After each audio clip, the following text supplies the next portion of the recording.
Hey, everybody. Thanks for joining us. This is the Honest Hour. Four fantastic realtors here with us today. Talk a little bit about the housing market in BC and across Canada. We've got EJ Bugayong in Richmond, Tyson Kliem in Langley, Norm Hiller in East Van, and Christian B here in Burnaby. And gentlemen, I want to kick things off with a pulse on the market. What are you guys seeing out there, like in your local market? It's kind of a weird market. You read the stats online, they say sales are 30% below where they normally have been the last 10 years. At the same time, listings are popping up. What are you experiencing? I'll quickly start. I find it's all over the map. I mean, in general terms, things have definitely slowed down quite a bit. That's what I've noticed. We are still seeing the odd property here and there in multiple offers. Sometimes it's because they're underpriced because they've already secured a home and they're wanting to sell quickly, and be able to sleep at night.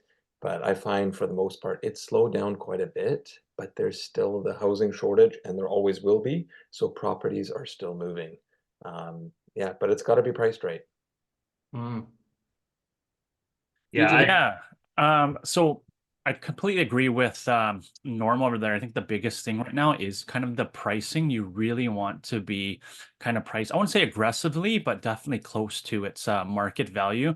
There's just a lot more inventory that has kind of come onto the market, and buyers are pretty sensitive to the list price. So, there's lots more to see, and things are still selling, but if your place shows great, it's priced well, it tends to move a lot more quickly than something that's kind of priced a bit higher based on like a couple of years ago with what things were selling for. Yeah, yeah. Do you have a specific example maybe in mind? Yeah, so I guess, for instance, I think right now I'd a listing over in Guildford over there, and we sold, and then we went to go and buy, and yeah, some of the pricing was based on things that sold a year or two ago, and some of the sellers were basically saying, you know what, we don't want to sell, we want to get this price, and if you're not going to come up in price, we're just going to leave it. Even though there were some other sellers who had sold it based on this current market, and there was better data that was more recent. They were like, no, I don't really care what that data is. This is what I want. If you're not wanting to come up that price, we're just going to hold it. And some of those places are 80 days, 90 days on the market, and the seller's like, I'm fine. So the serious sellers are definitely selling, and some other ones are still kind of testing out the market based on what I'm kind of seeing out there. Sure, sure. Yeah, I like that sorry, I like that you bring up that point. We can actually use comparables now from 6, 8, 10 months ago versus in a rising market. We can use them for about 2 to 4 weeks, and after that, they're outdated, and sellers will just throw it back at you. Right. Tyson. Yeah, no, I agree. It depends on the inventory that's out there because you're seeing more inventory popping up, but the stuff that's priced well or that's a desirable property, you're seeing lots of parties through. I just did an open house this last weekend and had 12 to 13 parties through each day on that one. But as far as sort of serious things, the one thing I'm seeing out here in Fraser Valley is people are writing, but then they're not removing subjects. They're not able to get the financing or there's an inspection. So people are quicker to walk away from a property than they have been before, or it's because they haven't been able to get the financing, which I think is showing the volatility in the financing market right now. And also people probably not doing their due diligence to get a proper pre-approval done. But they're writing on places, tying them up, and then they're falling apart. So I think we've had a number of our listings where somebody's written an offer and they said they're pre-approved, but when they actually come to actually doing their financing with the bank says, sorry, not going to, can't approve you on it. Tyson, how do you suss that out? That when the buyer comes in through your open house and they say they're interested, they're going to contact their realtor, they're going to write an offer. How do you know that they're really financially qualified? We get really personal and really invasive. No, we just ask awkward questions. I think we just have to call and talk about, have a conversation with their agent, and we just get very specific because a lot of times they'll say, yeah, they're pre-approved. They told me they're pre-approved. And the banks will do a conditional pre-approval where they'll look at your income, and they'll just do some rough calculations, but they haven't pulled any documents. They haven't pulled your credit. And so the biggest thing is what we do is we say, hey, Have your clients submitted documents? Have they submitted T4s? Has the mortgage broker, have they pulled their credit? And we'll even go to the point of saying, hey, can we get the number of your mortgage broker? Just so we can have a conversation and say, hey, have you ran an actual pre-approval? Because if they haven't ran that, then we go, we're not sure if we feel confident about your client tying up our property, if we don't think the financing is going to go through. And one example is we had one party write over 1.1 million on a detached house, and when it came to their approval, when they got their approval, they said, oh, we're only approved for 1 million. And we said, that's a huge miss. How did you miss that? And so turns out that the mortgage broker actually didn't do a true pre-approval on them. That's right. And they overestimate their financing, their buying power. Well, they don't know if they have any loans or anything like that are out there too, right? So that's why they got to pull their credit to see what does that look like. Sure, sure. Guys, I wanted to get into two topics with you in the time that we have here in about the next 25 minutes. The first one is on renovations, and the second one was on the Smith maneuver. Are you familiar with the Smith maneuver? Somewhat, yeah. Yeah, it's where you're leveraging to you borrow money to invest, but then you can write off the interest on that. Is that correct? Like that's how. Yeah, kind of like that. Okay, well, why don't we start with the Smith maneuver first? So this is something a client and a friend of mine brought up recently. We were having dinner and we are going over it. And so I guess the concept is, let's say you take out $1 million mortgage, you're paying down principal every month. Let's say you're paying down $2,000 every month. And then of course, you can take that out as an investment line of credit, right? Because you've paid down that principal. And then you take that 2,000 and you put it in an investment vehicle. Of course, the bank's going to charge you interest on it. They might charge you 4%, let's say.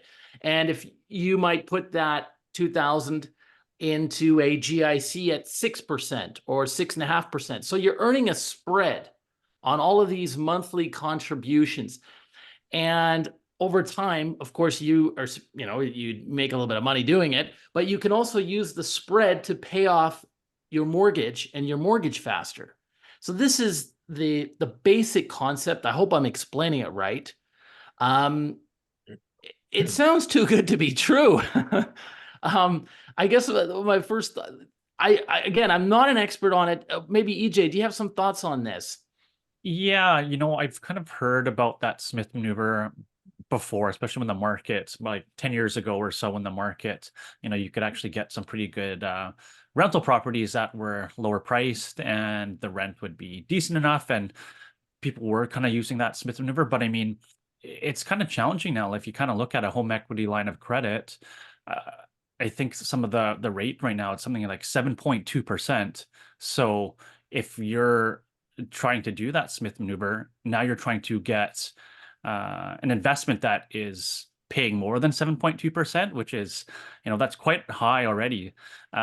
So I think it's just challenging with these kind of rates and with the price point of real estate. Maybe some people who are savvy in regard to stocks can make higher than that 7.2%, but now you're trying to do it and it could be pretty risky, right? 7.2% is pretty good in regards to a return on your money in a year. So to get over that would be, pretty high. So I've heard of it, but I haven't really seen many people using it as of now, based on the current rates. I think a lot of people are using the equity out of their home after 5, 8, 10 years, right? They've accumulated enough equity. Some of them are taking some of that out and buying an investment property or stocks or what have you. But I don't think a lot of people are doing the true Smith maneuver where you have a readvanceable mortgage and every payment you're taking out and reinvesting that. It's a lot more work. I know a couple of mortgage brokers who do it because, I mean, they're really calculating to the cent here and there and everywhere. But again, the spread's got to be there. If you're only, if you're what you're paying in interest versus what you're getting in an investment, if it's only 1% difference, I mean, is it really worth it? It's not. It's got to be enough of a spread that it makes it worth it. So I think a lot of people are doing well in taking their equity out, but very few people, I believe, I don't know the stats on it, but I don't think a lot of people are doing that on a bi-monthly or monthly basis with a readvanceable mortgage. Mm. When it works well, but when it goes south pretty quickly, right? Yeah, and I think this would work. I mean, I think to your point, if the spread is 1 or 2%, it seems like a hassle. And if you're putting it in something as volatile as stocks, if the market drops 10, 20%, all of a sudden you owe a lot more money, Yeah. right? So that would not be a fun, and doing that on your principal residence is maybe not going to be, is going to leave for some sleepless nights. Here's a perfect example. Someone I know, they have an investment property. When they bought it, it was roughly $5,000 negative cash flow. And I mean, that will improve, but with the interest rates the way they've gone, plus a small special levy on a monthly payment plan, and then the strata fees increased. I mean, the landlord increased the rental amount, but that didn't even cover what the strata fees went up. And now it's about $19,000 negative cash flow. So maybe in that position, it would be better not to do the Smith maneuver, and any equity you have in your personal home, if you needed to float that extra negative cash flow, you can pay that with what you've been paying your house down, right? So I think right now we're probably not going to see a lot of it. Yeah, I think people need to really, if they're going to do that, they need to make sure that they can still make the payments. Yeah, I think a lot of people are being burned by that right now with the interest rate increases because they increased so fast and they got stuck, right? And so, Yeah. Because I think several years ago, this may have made sense, a lot more sense anyway, where you were taking that money out on that you're taking the money out at maybe 3.5%, and the market's returning 9%. That's a nice spread. The other way I've heard it pitched to me from a mortgage broker is that when you're putting the money back into a mortgage investment corporation, for example, where you're getting maybe 10, these are private loans, where you're getting 10, 12, 13% return. But I mean, I think people have to do a lot of research into that mortgage and investment corporation. Any other thoughts on the Smith maneuver? Yeah, I just kind of want to add to Norm's kind of thought over there is that, yeah, not too many people are kind of doing the Smith maneuver based on the numbers, but a lot of people have been kind of, borrowing from their equity to purchase another property. And I think what the big thing with this current market is that the people who use that equity to buy another property, it really kind of showed how well of a property that they picked, because some of the people who borrowed, for instance, they bought like a pre-sale for like 1.5 and used it on equity. Some of those people are kind of having a hard time because they're like, oh my goodness, I borrowed all this money and I bought this pre-sale and it's still like a luxury condo. They're kind of having a hard time because the rent doesn't make sense at all for those type of numbers versus, I had some clients who purchased property. I actually purchased it as well in an investment property over on the island in Langford. And just based on our numbers, we kind of pulled out some equity and it all kind of made sense. And the numbers fortunately worked even in this kind of transitioning market. But yeah, you really want to be careful when you buy a property using equity that, you have a plan A if everything works out great, but you also have a plan B because if plan B doesn't look great and you're going to put yourself in a tough position, it may not be the right fit when you're using equity like that. Got it. Okay, let's turn to renovations now. I had a good friend ask me over a beer a month or two ago. He said, if I'm just wanting to do some renovations to add value to my home, what should I focus on? What should I do? And I don't have a background in construction or anything like that. I mean, we all know a good renovation when we see one, right? But it's not. I mean, there's no direct. Like what I'm getting at is you can't say that adding a kitchen, or can you say that doing this to your kitchen adds $50,000 to the value of your home or $100,000? Norm, I know you've got family that have some experience with this, but if a client were asking you, look, there's 2 or 3 things I want to do in my home to really improve the resale value 2 years from now, what do you suggest they do? It's a really good question. I personally don't like those stats that say, oh, a kitchen renovation, you get 143% of your return investment back. It really depends on how your kitchen looks. We're going to be doing a kitchen renovation. Our house is from 1981. Our kitchen looks like it's mid-70s. It's falling apart. It's beyond its life expectancy. Our fridge is rusty on the side because it's been weeping water out the seal. So it's done. We're gonna, whatever we put into it, we're gonna get it out of it. Yeah, we're probably gonna do, nicer than a flip, right? We're doing it for ourselves. I think anytime you're doing a renovation, you really need to ask yourself, what does it look like right now?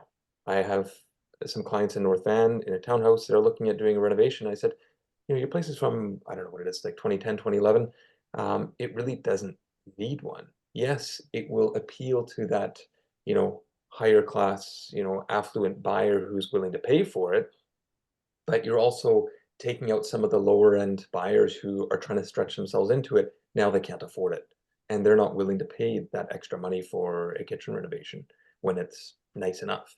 So it really depends, what does your home look like right now? Usually paint is almost a guaranteed. I mean, you're going to get your money back. It's going to be easier to sell. Do the paint, right? Paint, good cleanup, curb appeal, things like that. It really depends on what your home looks like. So the rougher it is, the more you can spend on your renovation. I mean, I see this all the time going into properties to flip. If places are so bad that people walk out backwards and don't want to take off their shoes inside, those are the ones that's going to scare everybody off. You're going to get the home. You're not going to be competing usually with 3, 4, 5, 10 other people. And hopefully there's enough profit margin in there to do the renovation, pay your fees, pay the taxes, and actually be able to sell it at a profit, which, it's not really going to happen now with the flipping tax and everything.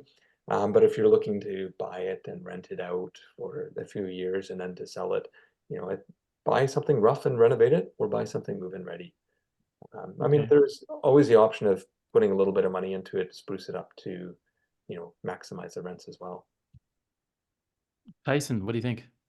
Yeah, out here in the valley, because there's, it's mostly, or there's a lot of detached. There's also a lot of townhouses out here too. But for our clients who have detached, if their place is able to have a suite, that's usually one of the things we say. Hey, if you can somehow put a suite, if you're looking at 1 to 2 years down the road, Christian, like you're saying, or whatnot, if you can manage to put in a suite, it will increase the pool of buyers exponentially in what you can get out here. But that is a bit of a investment. So we just look at it and go, hey, if you're willing to put the investment, we have a few clients who don't want to have to put that work in, and so they say, okay, we'll just adjust our price accordingly. But then you're limiting your buyer pool, because having a suite there can allow you to qualify for so much more. Yeah, like Norm was saying, paint is good. Although if you have a house that's really rough, it's almost a teardown. It's like putting lipstick on a pig. It's not gonna do much, I think, there, because people can see through it. And you also want to make sure you're not trying to hide things in it as well. But yeah, no, the classic I've heard before is bathrooms and kitchens. If you can somehow do, although those are bigger ticket items, but those typically, I think that the things you gotta look for is will it add value, or will it make your place more marketable? Because there's certain things that'll make it more marketable, that'll get more people to look at it, and there'll be less of a gap for them to want. Like, they'll go, oh, I can move into this right now, and that will increase how many buyers walk through and go, okay, I can see myself living here.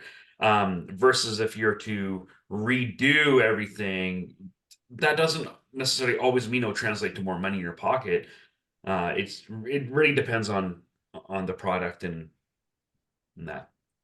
Yeah, and I'm wondering whether a lot of this has to do with timing. I remember talking to a couple of renovators, and one guy told me, he said, you know what? I may have just bought the thing and just left it empty the last 3 years and then resold it because I was riding one hell of a tailwind Yeah. in this market. And I think that was sort of 2017, 18, when the gentleman told me that. And in his view, he said he didn't even think he needed to do renovations, would have just left it empty. But EJ. Yeah, so I think what Norm kind of mentioned in regards to what you're buying the place for is a big one, because if you kind of overpay for a property and you plan to do renos and you plan to sell in a couple of years, you know, maybe it doesn't make a lot of sense based on what you're paying for the property. But, you know, if you lived in your home for a long time or you're in a slower market and the place has been sitting for a while, you can definitely build some kind of equity in there. I usually kind of tell my clients, you know, if you can get it for a good deal, if you do flooring, a kitchen, the bathroom, but not really taking out the tub, and maybe doing the tub surround with a new tile, just a kind of a quick reno to kind of get the contractors in and get them out, because the longer that they're working on that place or having that plumber in there, the more expensive it gets. And just to get that return on your investment and some more. And it really kind of depends on what people put in. You know, I've seen people do a beautiful renovation and then they've put in like a red backsplash because their favorite color is red. And, you know, and unfortunately it's not what most people want. And some people can be like, you know, I don't want this place, because they're going to, even though it's new, they're going to want to take it out. So you kind of have to kind of appeal to the masses when it comes to renovations, even if it's not what you kind of prefer. If you're renovating to sell, then I think you have to almost educate yourself. If I'm a homeowner, that this home is no longer mine, so I have to look through it through the lens of somebody who's walking in trying to put themselves in there.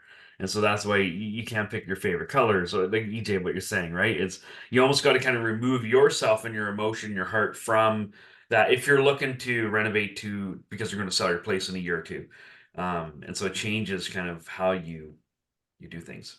So and we've all been asked this, when you go into a listing appointment and they ask you, look, what kind of renovation should I do on my place to get it ready for the market a couple of months from now? What would be 2 or 3 items you'd focus the sellers on? One thing I want to quickly note about kitchens, a lot of people add in all these fancy, well, I shouldn't say a lot. Some people add in all these fancy pull-out pantries and lazy Susans.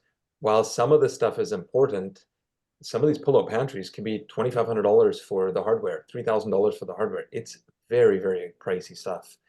You can do a door with pull-out drawers instead, which is way cheaper.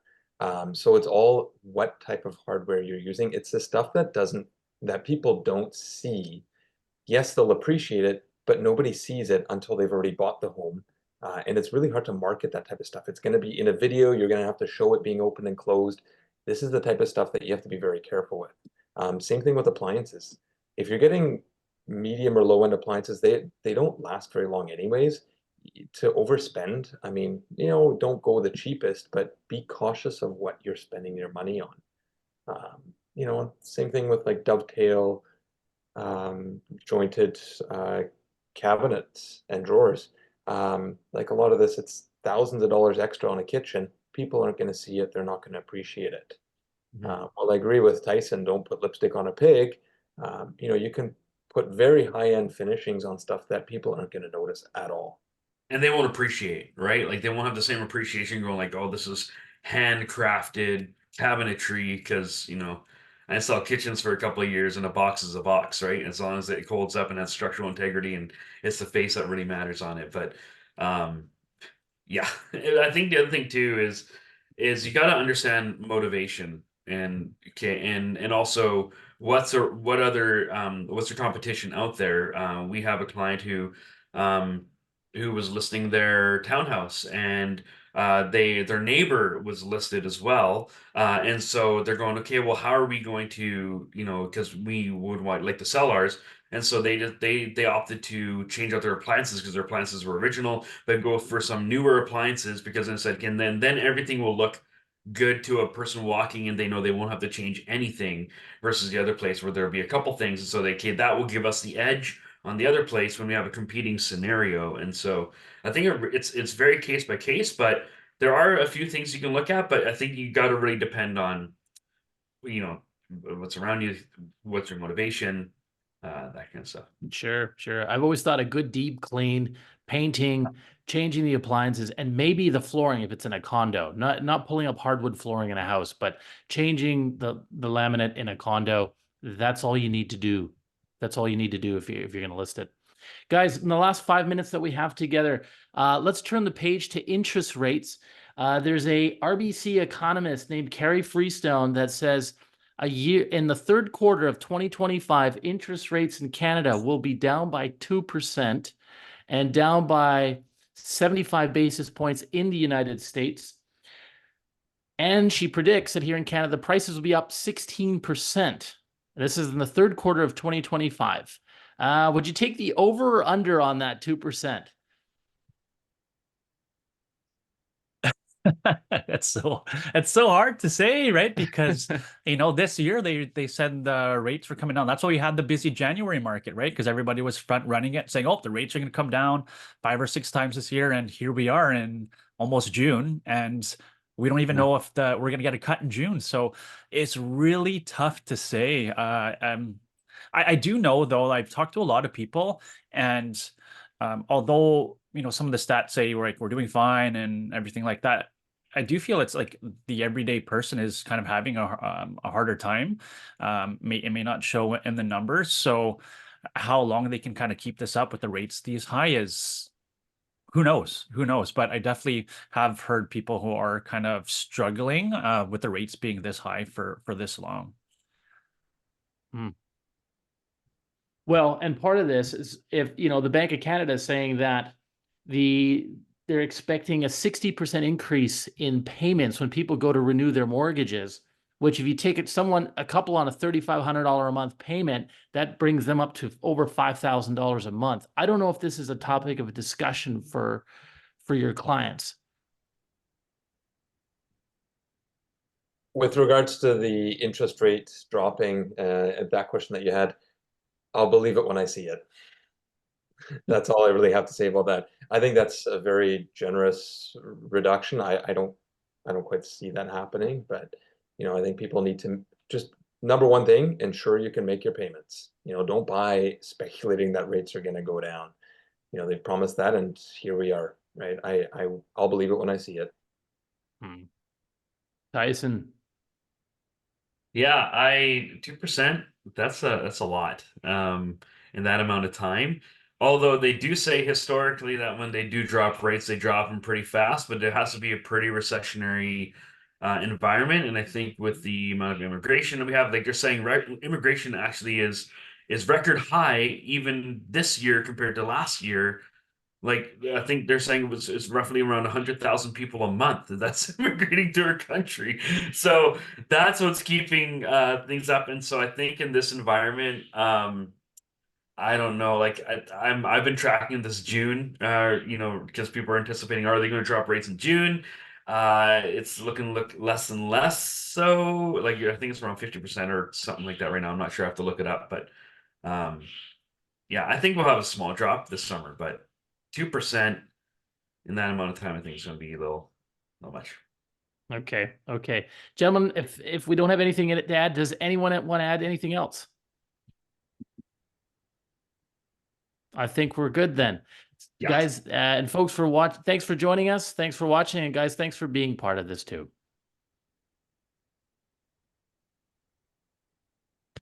How do I turn this on? Oh, here. Stop recording.